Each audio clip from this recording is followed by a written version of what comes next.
Hi there, my name is Sarah Farnsworth, and chances are if you are watching this video, someone you know or love has felt that this is a great thing for you to watch.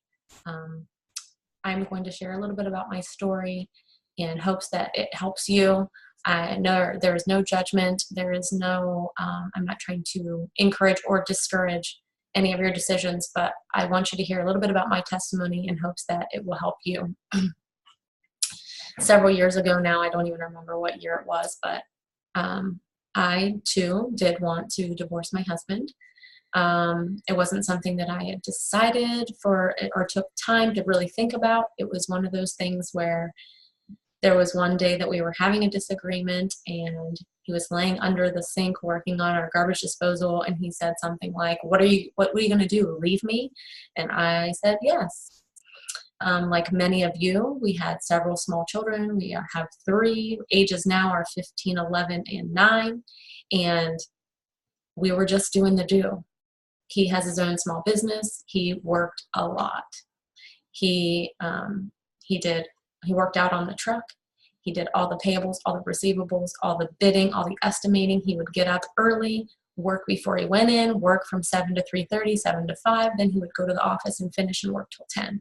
I was working full time as well, so I would get up with the kids. I would take them where they needed to go. I, worked all day. Then I would pick them up. I would get them to their sporting events. I was by myself. I actually had a really good babysitter at the time that came with me and helped me, or otherwise I probably would have went insane. Those are very hard times for every couple, where you're learning and growing, and you usually don't have any money, so you're working really hard. And I know now that God did not mean for us to work outside the home. Having a house and 3 kids by itself is work enough for one person. Unfortunately, our society has made it to where it's almost impossible to do that, and we needed my income because we couldn't afford health insurance. We couldn't afford to eat on his income. So we owned our own business and we made no money. So that was where we were kind of headed towards. We kind of were leading separate lives, living in the same house, probably like many of you, so we weren't really necessarily connecting together. So when I said yes, I really didn't know what I was saying yes to. And the reason that I'm sharing this with you is because I had good friends that would agree with me all day, and I could tell you stories this very day, right at this minute, that would make you say, oh my gosh, Sarah, you deserve better. You should go out and find happiness, because there are days that my husband and I do not get along. We are both type A personalities. We both have our own opinions, and we have to agree to disagree a lot because we don't see eye to eye. And I could tell you a story today that would make you totally align with me and believe in me and believe that if I wanted to leave, that it would be the greatest thing in the world. So moving forward, I'm going to continue on with my story after saying that, and I'm going to share with you, sorry, I'm trying to remember all the things. So for 6 months, I wanted to leave. If you would have asked me when I said that what he would think, I would have thought that he would have been like, see ya, I don't care. Don't let the door hit you on the way out the door, because I didn't feel like he loved me, that he wanted me to be there anyways, right? Because that's how things happen. You separate, you go different directions. I was incredibly wrong. I saw a man that I thought was stronger than anybody I ever knew, literally be on his knees, crying and begging. Now, at the time I was angry, guys. I was mad. I did not feel that I wanted to stay, so I did not want to give in to him. And I understand where you are. Perhaps you're in your posture. You've made the decision that you want to leave, that you've stood your ground long enough, and you're done taking their crap. Here's what I can tell you now. That man did not deserve for me to treat him that way. I did not give to him 100%, nor did he give to me 100%. And what I have learned now is that it's literally giving 100% of everything you have every single day and expecting nothing in return.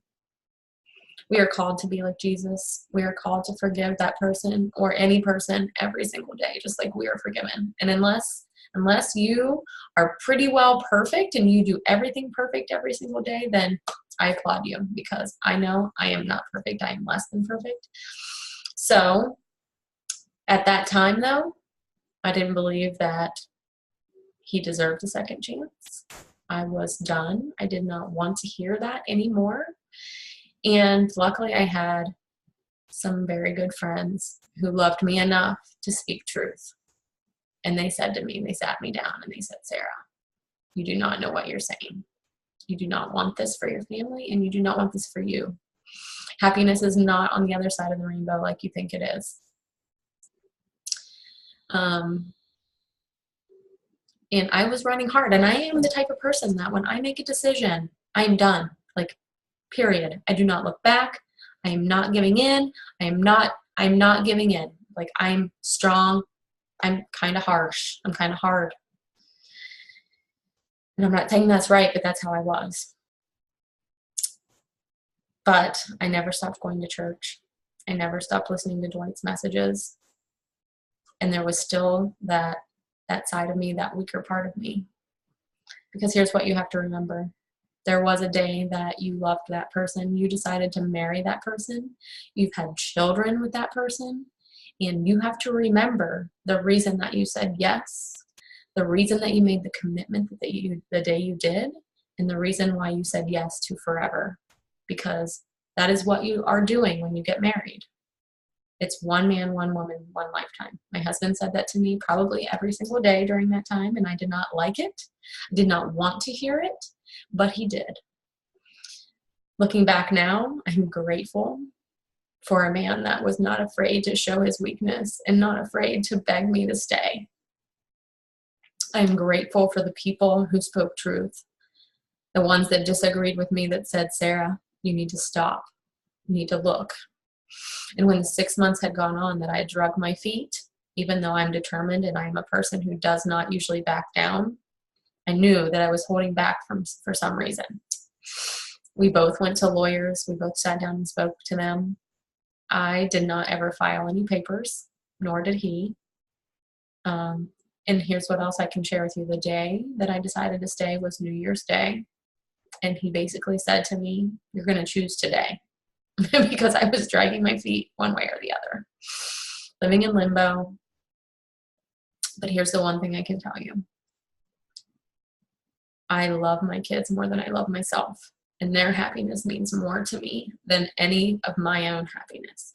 And even if it meant that I had to be miserable for the rest of my life, I was giving them what they deserved, because they didn't ask for their parents to get divorced. They didn't ask for their parents not to choose not to get along, when it really is a choice. It's a decision. So when I decided to stay that day, it was the absolute last thing I ever wanted to do. I cried the entire day. I was hurt. I was angry. I was mad. But I decided. Another good friend of mine said to me, Sarah, there has to be good in him. There has to be a positive side that you can focus on, because you married him, you loved him for a reason. And if you focus on the good, you will see the good. And that is so true. When we focus every single day on all of the bad and all of the things that we don't like, that is all you will see.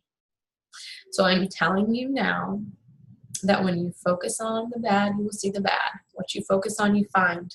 What you focus on seems real, and what you focus on, you become. When I stopped focusing on the bad, I fell in love with my husband again. Now, there's not a day that goes by that I'm not grateful for a man who did not give up on me when I was my ugliest self I've probably ever been. So if you have a man or woman that is not giving up on you, I'm going to ask you to turn around and look. He had to make a lot of changes to be different. And along with that, I had to become different, because I knew that I was not perfect. I was not always a good wife. I wasn't always 100%. Okay? So it takes two people to make a marriage work. It takes two people to make a marriage fail. And it takes two people to come together.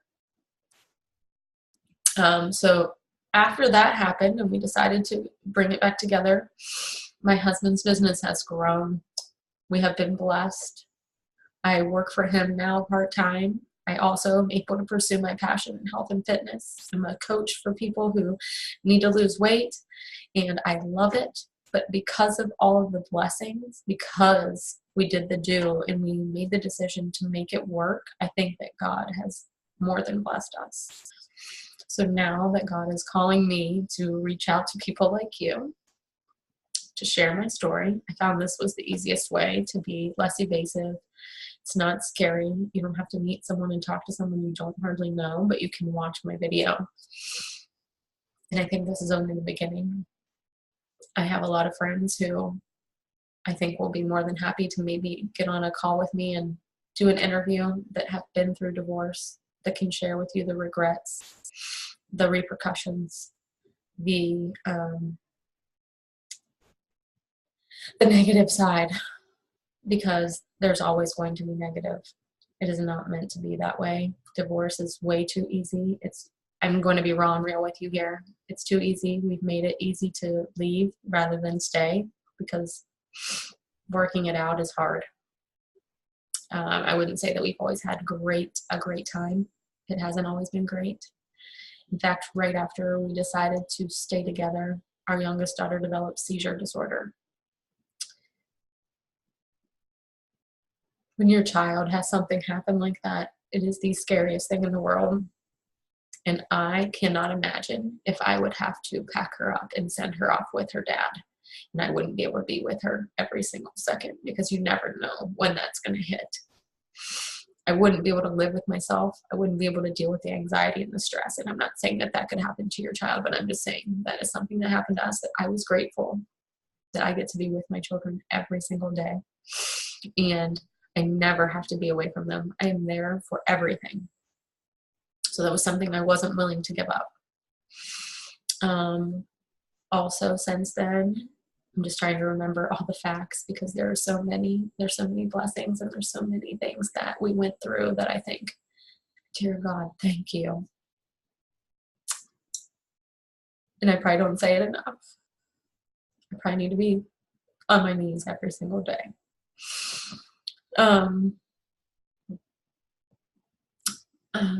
So after that all happened with my daughter. She's doing well now. It's been several years ago now, but it was a very trying time that I'm grateful that we were together through all of it. Our kids are now older and things are moving forward. Now we're investing in them, and our date nights are football games. You know, you go through those times when it's hard and then you get to be together later. But it's very important that you focus on the things that really matter. It's not on the short term, the here and now. It's the things that are lasting a lifetime. So, no judgment. I'm not asking for your story. I'm not asking for you to tell me all the reasons why, because we can all come up with a thousand reasons to do or not do something. But I want to share with you today the reasons why I'm glad that I said I would stay. And I think that we need to realize that, unfortunately, Disney, you've lied to us. There is no such thing as Prince Charming. He does not exist, nor does the princess. So in life, if you would like more information from me, if you would like to speak to me, please reach out. I'm happy to meet, have coffee, be an ear to lend my ear to listen, and share more about how we made it work. We realize now that we are in the minority, and the majority of people don't ever take the time to really figure out what the problem is and find a solution. It's kind of like our health. Our healthcare does the same thing. We're going to hand you a pill, short-term fix doesn't fix what the cause of the problem actually is. So I'm praying for you. I'm praying for your marriages. And I'm praying for you to have answer to your prayers. Thank you for hearing me out.